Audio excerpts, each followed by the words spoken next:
In the way of learning में गीता सोनवाल, जो आपको कंप्लीट इंग्लिश सब्जेक्ट पढ़ा रहा हूँ, जो आपको आपके सभी कंपटीशन एग्जाम के लिए हेल्प करने वाली है। और दोस्तों सब बढ़िया, आई होप सब बढ़िया होंगे, पढ़ाई वगैरह काफी अच्छी चल रही होगी।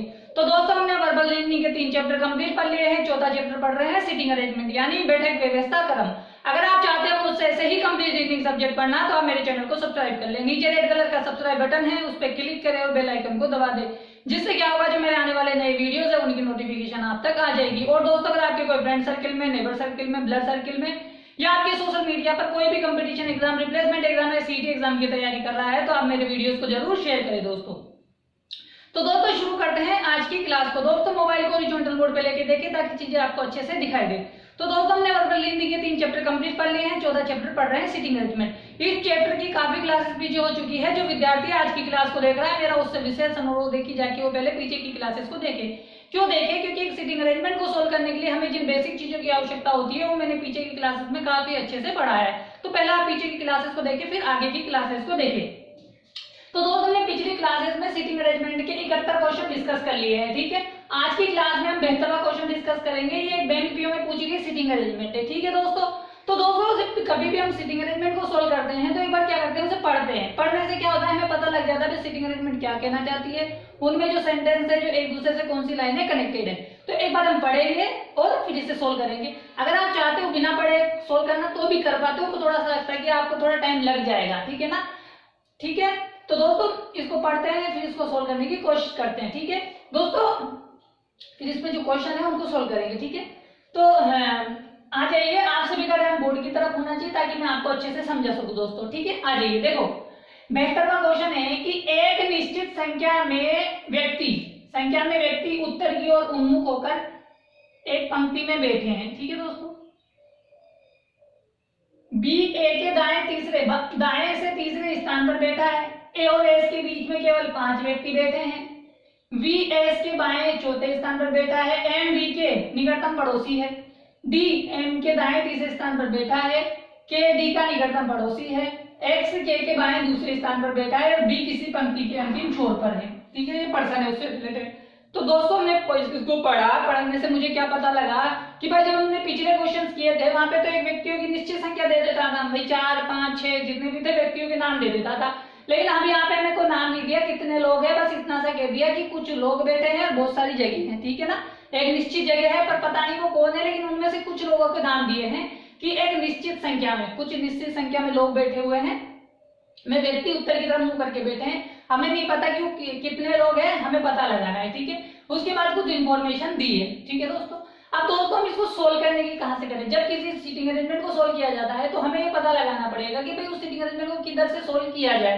देखो दोस्तों जब मैंने पहली लाइन पढ़ी तो पहली लाइन में बी और ए की बात हो रही है, ठीक है। अब उसके बाद जब मैंने दूसरी लाइन पढ़ी तो वहां पे ए और एस की बात हो रही है। जब तीसरी लाइन पढ़ी तो वहां पे बी और एस की बात हो रही है। यानी पहले जो लाइनें चल रही है मतलब ऊपर से ही सिटिंग अरेंजमेंट कनेक्ट होती हुई चल रही है। और एक इंपॉर्टेंट बात बोली गई है नीचे की बी किसी पंक्ति के अंतिम छोर पे बैठा है। तो मुझे इससे पता लग गया था पढ़ने से कि भाई इसमें कुछ बातें बोली गई थी। तो मैं इसे सोल्व करने की कोशिश करता हूँ दोस्तों। शायद मेरी सिटिंग अरेंजमेंट पहली लाइन से सोल्व हो सकती है, ठीक है ना दोस्तों। 90% सिटिंग अरेंजमेंट पहली लाइन से सोल्व मिल जाती है कनेक्टेड, मगर ऐसा कभी भी 10% होता है कि वो आगे पीछे भी हो जाती है ना। तो इसे सोल्व करने की कोशिश करते हैं, ठीक है। आ जाइए बोर्ड की तरफ ताकि हम इसको सोल्व कर सके।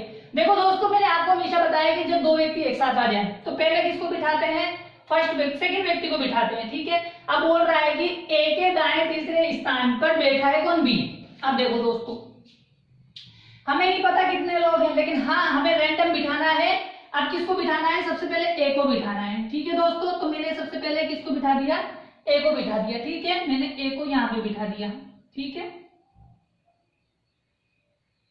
ये लीजिए ए को बिठा दिया।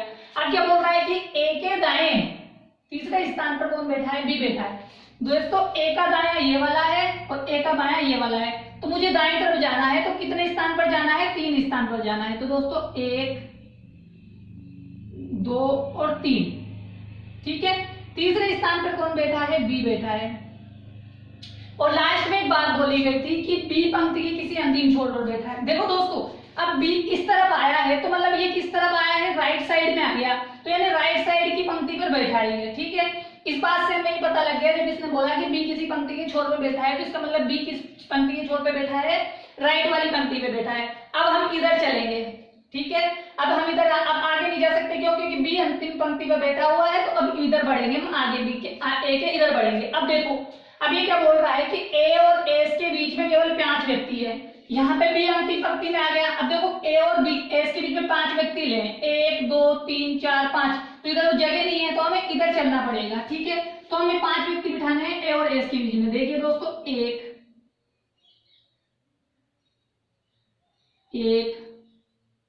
2 3 4 और ये 5, 1 2 3 4 5, और ये छठे नंबर पर कौन आ जाएगा? एक्स। यानी इसके बीच में बोला है 5 लोग, तो इसके बीच में 5 लोग बिठा दिए मैंने। अब देखो आगे क्या बोल रहा है, आगे बोल रहा है कि एस के बाएं चौथे स्थान पर बी बैठा है। एस यहाँ बैठा है, इसके बाएं चौथे स्थान पर कौन बैठा है? बी बैठा है। इसके बाएं चौथे स्थान पर बिठा देंगे बी को। 1 2 3 और 4, यहाँ पे कौन बैठा है? बी बैठा है। ठीक है, कि एस के बाएं चौथे स्थान पर हमने आप ऊपर देख लिया है कि जब कभी भी 2 व्यक्ति एक साथ आ जाए तो पहले सेकंड व्यक्ति को बिठाएंगे। यहाँ पे सेकंड को बिठाया, यहाँ पे भी सेकंड को बिठा दिया था, पहले बैठा हुआ था तो हमने बिठा दिया। अब आगे चलो, आगे क्या बोल रहा है कि एम वी का निकटतम पड़ोसी है।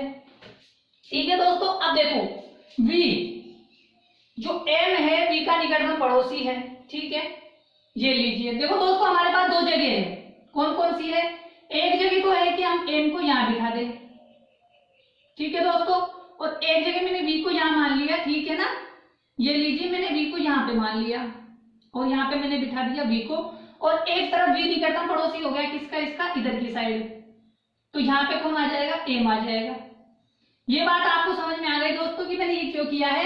क्योंकि मुझे सिटिंग अरेंजमेंट को कनेक्ट करना है। 2 पॉइंट आ गई, 2 कंडीशन निकल के आ गई। क्यों? कि भाई जो बी है ना वो एम का निकटतम पड़ोसी है। ठीक है, लेकिन वो इधर भी बैठ सकता है और इधर भी बैठ सकता है। 2 कंडीशन हो सकती है, या तो ये कंडीशन होगी, ये कंडीशन होगी, बाकी कंडीशन ये सेम हो रहेगी। ठीक है, अब आगे चलो। अब आगे क्या बोल रहा है कि एम के दाएं तीसरे स्थान पर डी बैठा है। क्या बोला है? कि एम के दाएं तीसरे स्थान पर डी बैठा है। अब देखो एम यहाँ बैठा है, एम के दाएं तीसरे स्थान पर 1 2 3, यानी यहाँ तो एस बैठा हुआ मिल गया हमें। एम के दाएं तीसरे स्थान पर डी को बिठाना था, लेकिन हमारे पास तो एम मिल गया, मतलब डी को बिठाना था, हमारे पास तो एस मिल गया। तो मतलब ये कंडीशन गलत हो गई, ये कंडीशन सही थी। तो इसको हमें क्या करना पड़ेगा? इस एम को हटाना पड़ेगा और एम को यहाँ बिठाना पड़ेगा। ठीक है दोस्तों, तो मैंने क्या किया कि एम को मैंने यहाँ पे बिठा लिया, जिससे क्या होगा कि अब मैं इसको मिटा सकता हूँ। क्यों? क्योंकि मैंने कंडीशन देख ली कि भाई मुझे जब एम को बिठाना था तो एम इधर बिठाऊंगा, और एम के दाएं तीसरे स्थान पर मुझे डी को बिठाना है, और डी यहाँ बैठ नहीं सका, तो मुझे एम को यहाँ बिठाना पड़ेगा और एम के दाएं तीसरे स्थान पर डी को बिठाना पड़ेगा। तो 1 2 3 तीसरे स्थान कौन सा हो गया? 1 2 3, डी यहाँ पे बैठ जाएगा। समझ में आई बात दोस्तों? ये बात आपको समझ में आ गई होगी। अब आगे बोल रहा क्या है? एम डी का निकटतम पड़ोसी है, एम के दाएं तीसरे स्थान डी बैठा है। ठीक है, अब देखिए के डी का निकटतम पड़ोसी है, के डी का निकटतम पड़ोसी है। देखो दोस्तों, के यहाँ पे भी बैठ सकता है, यहाँ पे भी बैठ सकता है। ठीक है, ये लीजिए, फिर से दो कंडीशन मान लेते हैं ताकि अब मैं आपको समझा सकूं। अब क्या बोल रहा है? के डी का निकटतम पड़ोसी है। मान लीजिए मैंने के को यहाँ पे बिठा लिया एक कंडीशन में, और एक कंडीशन में मैंने के को यहाँ बिठा लिया। ठीक है, 2 कंडीशन। के का निकटतम पड़ोसी कौन है? अब के है। अब देखो, अब क्या बोल रहा है कि के के बाएं दूसरे स्थान पर एक्स है। अब देखो, जब यहाँ पे मेरे पास कौन बैठा था? के बैठा था, तो के बाएं दूसरे स्थान पर एक्स को किधर बिठाऊंगा मैं? 1 और 2 यहाँ बिठाऊंगा, यानी के का बायां इधर वाला। जब मैं के बाएं दूसरे स्थान पर जाऊंगा तो यहाँ पे कौन बैठा हुआ है? एम बैठा हुआ है। जब एम बैठा हुआ है तो मैं एक्स के को यहाँ कैसे बिठा सकता हूँ? नहीं बिठा सकता। तो मुझे इस कंडीशन को यहाँ पे फिट करना पड़ेगा। तो इसको मुझे के को यहाँ से हटाकर मुझे यहाँ पे किसको बिठाना पड़ेगा? के को बिठाना पड़ेगा। अब के को मैंने बिठा दिया, अब के मुझे बाएं, के बाएं मुझे किसको बिठाना है? दूसरे स्थान पर एक्स को बिठाना है। तो के बाएं दूसरे स्थान पर एक्स आ गया। ठीक है दोस्तों, आई होप समझ में आया कि किस प्रकार से इसको सोल्व किया गया है। ठीक है, और बी को हमने बिठा दिया है। ठीक है दोस्तों, तो दोस्तों आई होप आपको समझ में आया कि किस प्रकार से इसको सोल्व किया गया है। अब देखो, अब हम इसमें काउंट कर लेते हैं कि इसमें कितने लोग बैठे हुए हैं। देखो दोस्तों, 1 2 3 4 5 6 7 8 9 10 11 12 13 14 15। देखो दोस्तों, टोटल लोग हमारे पास कितने आ गए? 15 आ गए। कितने आ गए? 15 आ गए। आई होप आपको समझ में आ गया कि एक निश्चित संख्या में लोग बैठे थे, वो कितने बैठे थे, 15 थे। लेकिन और की हमें जानकारी दी थी कि यहाँ पे कौन बैठा हुआ है, लेकिन हमें इतने इन लोगों के बारे में जानकारी दी है।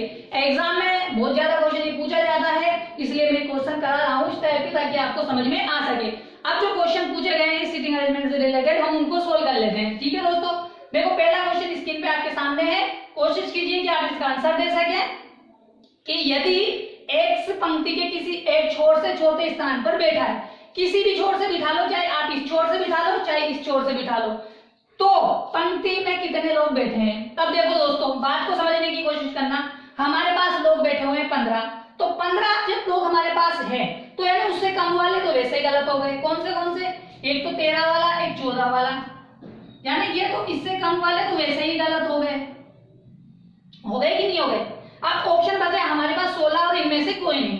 अब कंडीशन को क्या कह रहा है कि पंक्ति को किसी एक छोर से बिठाना है, एक्स को पंक्ति से किसी एक छोर पर चौथे स्थान पर बिठाना है। अब चाहे आप इधर से बिठा लो और चाहे आप इधर से बिठा लो, ठीक है, किधर से भी बिठा लो। किसको बिठा लो आप, एक्स को बिठा लो। अब देखो दोस्तों, मैं एक कंडीशन आपको दोनों तरफ से दिखा रहा हूं कि मान लीजिए मैंने एक्स को इधर से बिठाना चाहा, यानी मुझे दाएं तरफ से चौथे स्थान पर एक्स को बिठाना है। देखो, एक स्थान, 2 स्थान, 3 स्थान, 4 स्थान, मेरे पास तो कौन बैठा हुआ है, इस पे ही ऑलरेडी कौन बैठा हुआ है, ए बैठा हुआ है। अगर मुझे एक्स को बिठाना है तो मुझे क्या करना पड़ेगा, या तो ए को इधर सरकाना पड़ेगा या ए को इधर सरकाना पड़ेगा।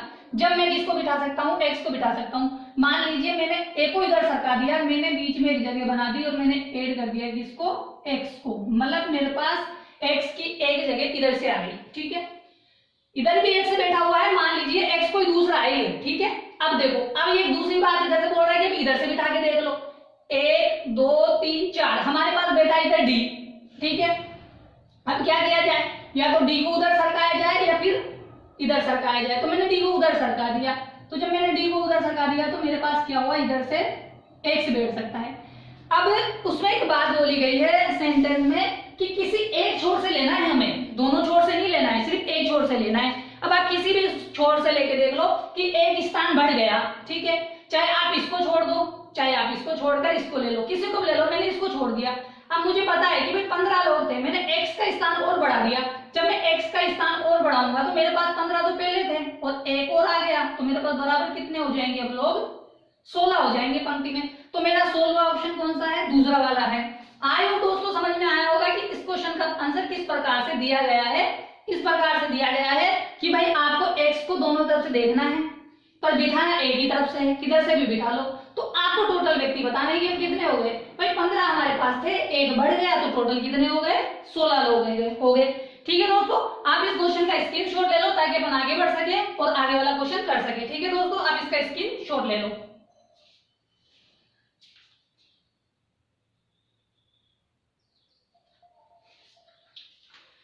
तो दोस्तों दूसरा क्वेश्चन आपके सामने है, इसका आंसर दीजिए। बताइए कि के और ए के मध्य कितने व्यक्ति बैठे हैं। बताइए दोस्तों कि ए और के मध्य कितने व्यक्ति बैठे हैं। देखो दोस्तों, इन दोनों के व्यक्ति मध्य गिनना है हमें, 1 2 3 4 5 6 लोग बैठे हैं। 6 ऑप्शन कौन सा है हमारा, पहला वाला है। ठीक है दोस्तों, समझ में आया किस प्रकार का क्वेश्चन था कि इनके बीच में कितने लोग बैठे हैं, 6 लोग बैठे हैं। ठीक है दोस्तों, आप इसका स्क्रीनशॉट ले लें ताकि आगे बढ़ सके, आगे वाला क्वेश्चन कर सके। ठीक है दोस्तों, आप इसका स्क्रीनशॉट ले लो।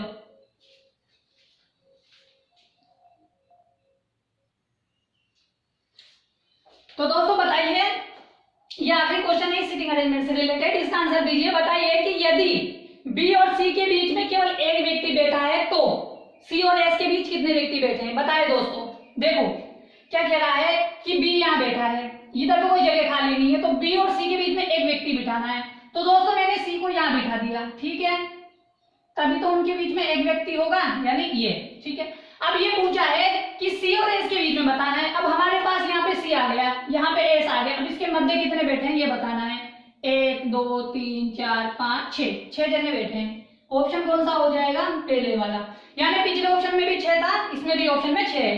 तो डर मत जाना कि भाई उसमें भी 6 था तो इसमें भी 6 आ सकता है, कि जैसी कंडीशन है वैसे सोल्व देना है आंसर। ठीक है, तो ठीक है, आप इसका स्क्रीनशॉट ले लो ताकि अपन आगे बढ़ सके। ठीक है ना, अब मैं इसको मिटा देता हूं ताकि आपको, आप स्क्रीनशॉट ले लो ताकि आगे बढ़ सके। ठीक है ना, फिर भी आप इसका स्क्रीनशॉट ले लो। ठीक है,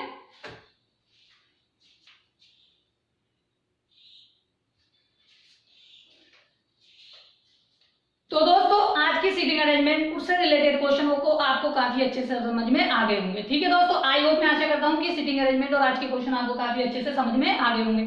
ऐसे क्वेश्चन एग्जाम में बहुत पूछे जाते हैं और भी हम इनकी प्रैक्टिस करेंगे दोस्तों, ठीक है ना।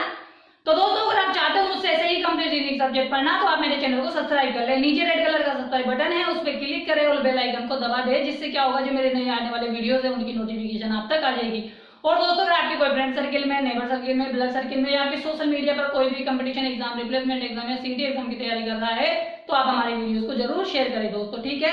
तो दोस्तों आज की क्लास में हमने 72वां क्वेश्चन सोल्व किया है, आगे वाली क्लास में इसके आगे का क्वेश्चन सोल्व करेंगे, ठीक है। हम 100 क्वेश्चन के आसपास तक करेंगे, कंप्लीट सिलेबस कर लेंगे अपन जो पूछे जाते हैं, ठीक है। कल मिलेंगे दोस्तों इसी टाइम पे, जब तक के लिए टाटा बाय बाय दोस्तों, कल मिलते हैं इसी समय।